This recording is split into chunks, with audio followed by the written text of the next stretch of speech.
Quality പ്രൊഡക്ട്സുകളുമായി നിങ്ങളുടെ വീടുകൾ ആകർഷകമാക്കുവാൻ Ethan glass and plywoods. Interior രംഗത്ത് ഉറപ്പിന്റെ കഥ പറയും ഡെൻവുഡിന്റെ ഓതറൈസ്ഡ് ഡീലറായ ഏതനിൽ glass, plywoods, lock and hardware ഐറ്റംസുകളുടെ കമനീയ ശേഖരവുമായി വിശ്വസ്തയോടെ ഉറപ്പിന്റെ പര്യായമായി മേപ്പാടം മെളനാട് റോഡിൽ പ്രവർത്തിക്കുന്ന ഏതൻ ഗ്ലാസ് ആൻഡ് പ്ലൈവുഡ്സ്. ഒറ്റപ്പാലത്ത് പി.കെ. ശശിയെ UDF സ്ഥാനാർത്ഥിയാക്കുന്നതിൽ കോൺഗ്രസിൽ കലാപം. ഒരു വിഭാഗം നേതാക്കളും പ്രവർത്തകരും എതിർപ്പുമായി രംഗത്തെത്തി. ഒറ്റപ്പാലം മണ്ഡലത്തിൽ പി.കെ. ശശിയെ UDF സ്ഥാനാർത്ഥിയാക്കാനുള്ള നീക്കത്തിനെതിരെ കോൺഗ്രസിനുള്ളിൽ പ്രതിഷേധം പുകയുന്നു. ശശിയെ സ്വതന്ത്രനായി മത്സരിപ്പിച്ചാൽ സ്വന്തം നിലയിൽ സ്ഥാനാർത്ഥിയെ നിർത്താനാണ് ഒരു വിഭാഗം പ്രവർത്തകരുടെ തീരുമാനം. സ്ത്രീപക്ഷ രാഷ്ട്രീയം ഉയർത്തിപ്പിടിക്കുന്ന UDFന് പി.കെ. ശശി അനുയോജ്യനല്ലെന്നാണ് ഇവരുടെ നിലപാട്. രാഹുൽ മാങ്കൂട്ടത്തിൽ MLAക്കെതിരെ ആരോപണമുയർന്നപ്പോൾ നടപടിയെടുത്ത കോൺഗ്രസ് നേതൃത്വം ശശിയെ എങ്ങനെ അംഗീകരിക്കുമെന്ന ചോദ്യമാണ് ഇവർ ഉയർത്തുന്നത്.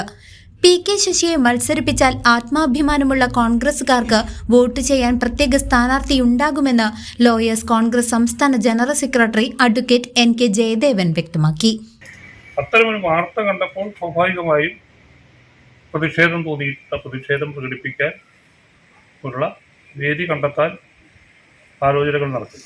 പി.കെ. ശശി മത്സരിച്ചാൽ നമ്മൾ മത്സരിക്കും. അങ്ങനെയാണ് പി.കെ. ശശി UDF കാൻഡിഡേറ്റ് ആയിട്ട് UDF സ്വതന്ത്രനായിട്ട് അല്ലെങ്കിൽ UDFന്റെ ഭാഗമായി മത്സരിച്ചാൽ ഒരു കാരണം പി.കെ. ശശിയെ സംബന്ധിച്ചിടത്തോളം ഇന്ത്യൻ നാഷണൽ കോൺഗ്രസിന്റെ സ്ത്രീപക്ഷ രാഷ്ട്രീയവുമായിട്ട് യോജിച്ചു പോകാൻ സാധിക്കും എന്ന് എനിക്ക് തോന്നുന്നു.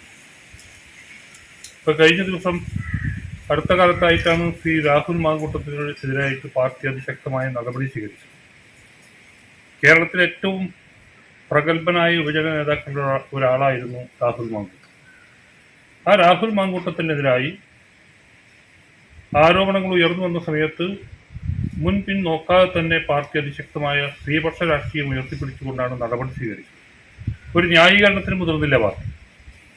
ആ പാർട്ടി നേതൃത്വം കൊടുക്കുന്ന ഐക്യ ജനാധിപത്യ മുന്നണിയിൽ പി.കെ. ശശിയെപ്പോലെ ഉള്ള ഒരു വ്യക്തിയുടെ സ്ഥാനാർത്ഥിത്വം അത് ജനം സ്വീകരിക്കുന്നൊരു കാര്യമല്ല എന്നാണ് ഞാൻ നോക്കുന്നത്. എങ്ങനെ നമ്മൾ മാത്രമാണോ അതിൽ നമ്മുടെ കൂടെ കോൺഗ്രസിൽ ആരെങ്കിലും ഉണ്ടോ? കോൺഗ്രസിന് ധാരാളം പ്രവർത്തകർ ഈ വികാരം പങ്കുവയ്ക്കുന്നു. അത് ഒറ്റപ്പാലത്തും ഈ നിയോജകമണ്ഡലത്തിലെ വിവിധ മേഖലകളിൽ നിന്നുള്ള നേതാക്കന്മാരും പ്രവർത്തകരും ഈ വിഷയവുമായി വളരെ സജീവമായി ചർച്ച നടത്തിക്കൊണ്ടിരിക്കുന്നുണ്ട്. അത് മുന്നോട്ട് പോകാൻ തന്നെയാണ് തീരുമാനം. CPM വിട്ടെത്തിയ ശശിയെ കുത്തക മണ്ഡലത്തിൽ പരീക്ഷിക്കാനുള്ള നീക്കമാണിപ്പോൾ അനിശ്ചിതത്വത്തിലായിരിക്കുന്നത്. News desk CCV.